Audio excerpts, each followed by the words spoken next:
Awalnya, warga Malaysia merasa bahwa negaranya paling kaya dan perekonomian di negaranya paling stabil. Tapi kini banyak di antara mereka sadar dan mengakui kalau rakyat Malaysia tidak semuanya kaya. Melihat dari kenyataan dalam menyambut Hari Raya Idul Fitri tahun ini, banyak pekerja PNS kelimpungan tak ada uang dalam menghadapi Hari Raya. Dikabarkan 70.000 PNS sampai nekat ngutang, apalagi rakyat biasa sampai menjerit kekurangan dan kehilangan kebahagiaan dalam menyambut Lebaran tahun ini. Meskipun pemerintah mereka telah ngasih bonus untuk Hari Raya, tapi itu tidak mencukupi.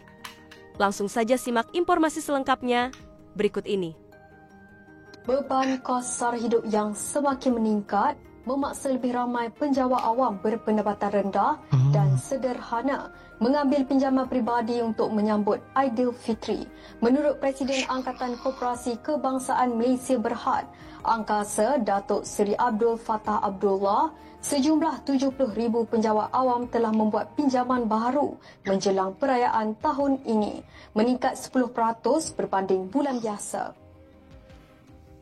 Fenomena ini bukan sesuatu yang luar biasa, di mana golongan yang hidup dengan pendapatan terhad, pilihan mereka semakin menyempit, sama ada berhutang atau mengorbankan keperluan asas demi menampung perbelanjaan perayaan. Dengan harga barang keperluan yang terus melonjak, ramai penjawat awam khususnya dalam grade rendah bergelut untuk memenuhi keperluan harian, apatah lagi perbelanjaan tambahan untuk perayaan. Abdul Fattah menjelaskan bahawa kebanyakan mereka tidak mempunyai simpanan kecemasan yang mencukupi, menyebabkan pinjaman menjadi satu-satunya jalan keluar untuk perbelanjaan untuk pakaian baharu, juadah Aidilfitri, duit raya serta kos perjalanan pulang ke kampung, di mana ia menambah tekanan kewangan kepada mereka yang sudah sedia terbeban dengan komitmen bulanan. Abdul Fattah menegaskan bahawa Angkasa menguruskan lebih 800,000 penjawat awam yang membuat pinjaman melalui sistem potongan gaji dengan jumlah keseluruhan potongan mencecah 1.2 bilion ringgit hingga 1.5 bilion ringgit sebulan. Ini membuktikan bahawa ramai penjawat awam bergantung kepada pinjaman untuk terus bertahan, bukan hanya ketika musim perayaan tetapi dalam kehidupan seharian mereka. Dalam laporan berita 757 sebelum ini, seorang pemerhati telah berkali-kali menegaskan bahawa rakyat semakin dihimpit dengan tekanan hidup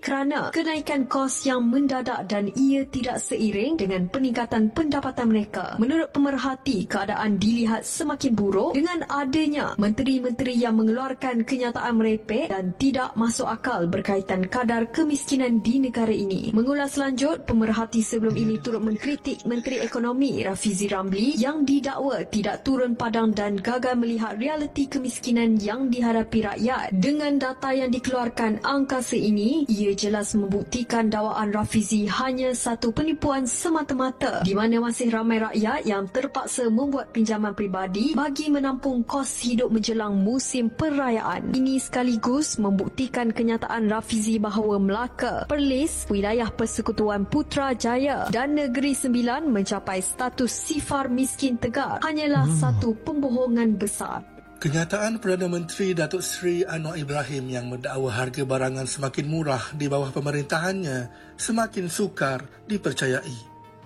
Di saat umat Islam membuat persiapan meriah bagi sambutan Aidilfitri, masih ada saudara kita yang masih terpinga-pinga dan berkira-kira bagi meraihkan 1 Syawal.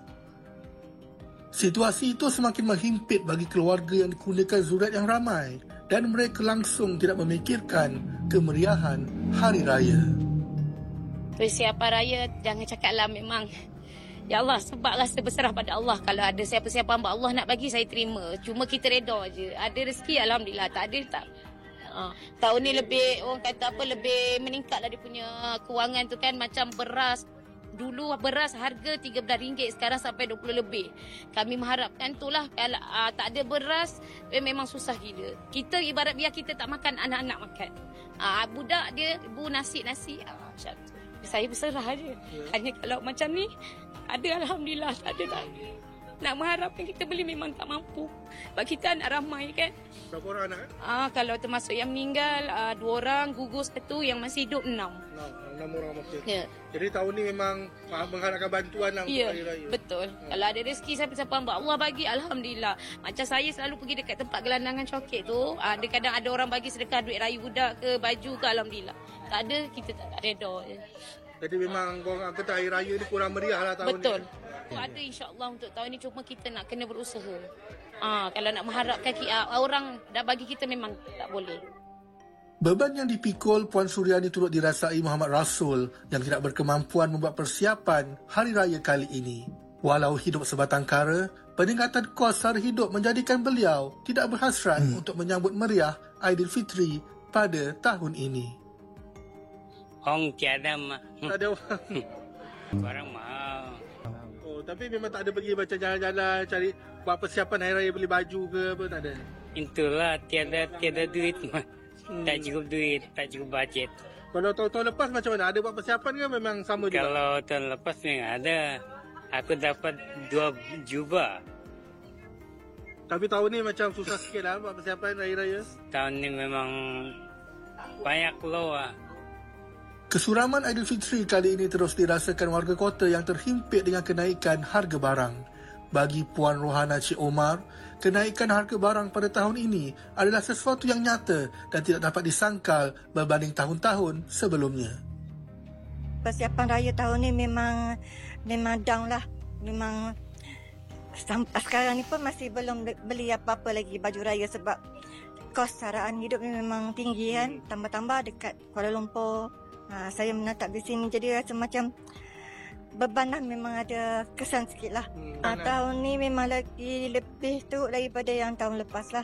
Rasa memang selalunya kalau bazar Ramadan kan tahun lepas bolehlah juga kan kita boleh berkunjung ke sana. Tapi tahun ni memang tak ada langsung.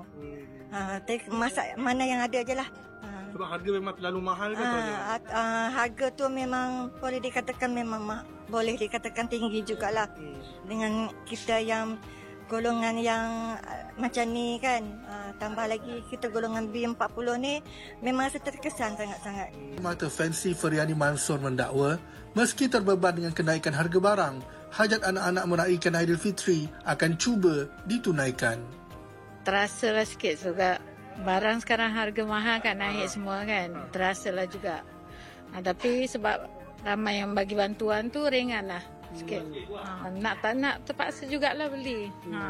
Sebab anak-anak pun memang selalu suruh mama dia masak kan. Dia tak nak orang lain masak. Mama dia juga masak. Mahal ke apa ke terpaksa belilah.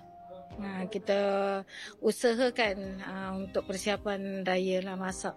Dalam merungkai kegelisahan masyarakat hari ini, TV Pertiwi bertanyakan kepada Presiden Perkasa, Syed Hassan Said Ali, tentang realiti persiapan Hari Raya pada tahun ini. Syed Hassan berkata, luahan itu senada dengan apa yang disuarakan warga Maya terhadap kenaikan harga barang bagi menghadapi Aidilfitri pada tahun ini. 70,000 penjawat awam berhutang demi raya. Kita ingat bila gaji dah dinaikkan, taraf hidup pun akan ada perbaikan, hutang makin berkurang. Tapi tak bagi sesetengah orang. Bila gaji naik, gaya hidup pun nak kena berubah juga. Naik juga. Akibatnya apa tuan-puan? Lebihan duit gaji yang baru dapat ya. Terpaksa kita gunakan sebagai bayaran angsuran pinjaman peribadi yang baru. Normalisasi hutang ni dah jadi budaya dalam masyarakat kita. Apa yang kita risaukan, jika tak dibendung dari sekarang, akhirnya nanti penjawat awam akan jadi penghutang awam sepanjang hayat. Jadi kalau nak elak perkara ini berlaku setiap tahun, kenalah ada strategi kewangan yang lebih baik dan kita perbaiki kesilapan kita. Teringat kata-kata dari mentor saya, Tuan Muhammad Zulkifli Syafi'i, makin besar gaji, makin besar emosi. Persoalannya, gaji kecil atau besar patut bukan alasan untuk kita tak menabung. Kerana tuan-puan, menabung perlukan disiplin dan juga pengurusan kewangan yang baik. Jadi tuan-puan, renung-renungkan dan selamat Hari Raya. Follow saya untuk ilmu emas dan kewangan. Baik, masyarakat disarankan untuk mengelakkan diri daripada mengamalkan konsep berhutang sekiranya tiada keperluan mendesak yang menjejaskan rutin harian. Menurut penulis buku kewangan Azra'i Muhammad, apabila masyarakat menjadikan hutang sebagai jalan keluar mudah daripada kemelut, tindakan itu akan menjadi tabiat sehingga menyebabkan hubungan sesama individu terjejas. Bisa merusak hubungan silaturahmi ya. Setiap kali berlaku kita gunakan kaedah hutang. Setiap bulan pinjam duit kawan, setiap bulan janji nanti gaji aku bayar, sampai sudah tak bayar-bayar juga, akhirnya kita meletakkan diri kita sendiri dalam satu perangkap hutang yang bahaya. Dan ini yang saya maksudkan tadi. Bila kita mula biasakan diri dengan berhutang, lama kelamaan dia akan jadi satu habit, satu tabiat, satu budaya. Ada masalah sikit berhutang, ada masalah sikit berhutang. Dan satu hari nanti kita akan mulai akses kepada hutang-hutang yang lebih dahsyat lah. Hutang dengan hutang yang tak boleh lesen ke, hutang bank yang besar-besar. Yang ini kita nak elakkan. Jelasnya lagi adalah penting untuk masyarakat mengurus kewangan dengan baik bagi mengelakkan kebergantungan kepada hutang sebagai solusi. Ujarnya ini termasuk dengan mewujudkan tabung kecemasan sebagai sebahagian daripada strategi penyimpanan. Katanya simpanan tersebut dapat digunakan apabila berhadapan dengan situasi yang memerlukan kadar pengeluaran wang yang tinggi. Itulah informasi warga Malaysia dalam menghadapi Hari Raya di tahun ini. Bagaimana menurut Anda? Jika ada pendapat, silahkan sampaikan lewat kolom komentar. Terima kasih. Nah, seperti itulah informasi dan beberapa cuplikan video yang dapat kami sajikan di hari ini, teman-teman.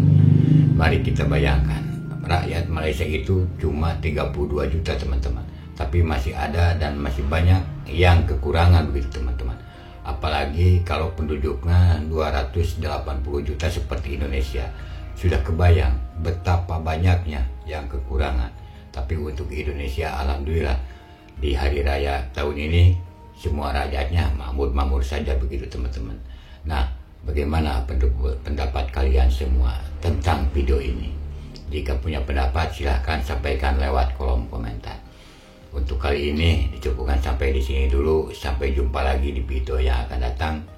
Wassalamualaikum warahmatullahi wabarakatuh.